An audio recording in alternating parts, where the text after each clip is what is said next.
Dito sa milyon-milyong payout, may mga pangalan na nabanggit. Mga pangalang hindi basta-basta makakalimutan. Names like Michael Yang and Sammy Uy. These are not ordinary names.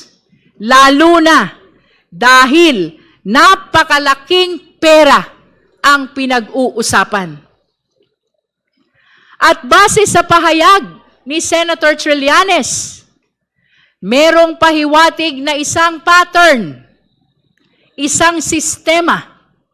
At dahil dito, dapat magkaroon pa ng mas malalim pa na investigasyon. Kailangang tukuyin ang buong lawak ng network na ito.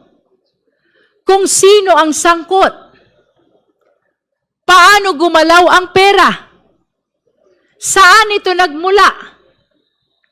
Hindi ito pwedeng baliwalain. This warrants a separate, focused, and full-scale investigation. In this light, we humbly invite the attention of the AMLC, the NBI, the DOJ, and the Ombudsman.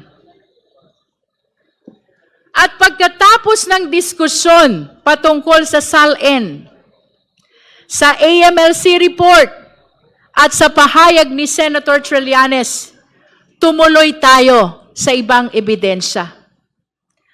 We also examine corporate records through the SEC. At ang bumuluga sa atin ay isang malinaw na palaisipan.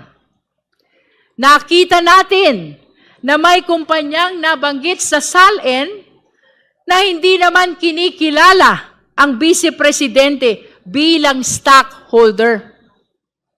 Napaisip tuloy tayo na baka ang mga pangalang nakalista ay mga anino o dami lamang. Mayroon namang isang kumpanya na nagmamalaki ng gross income.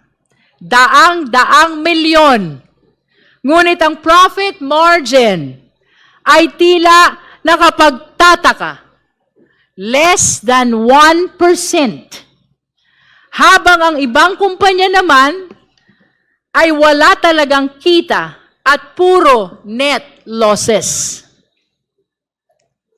Sa gitna ng pagtatanong ni Congressman Lordan Suwan, nakita natin na mayroon ding isang kumpanya kung saan aktibo ang Vice Presidente bilang stockholder at board member.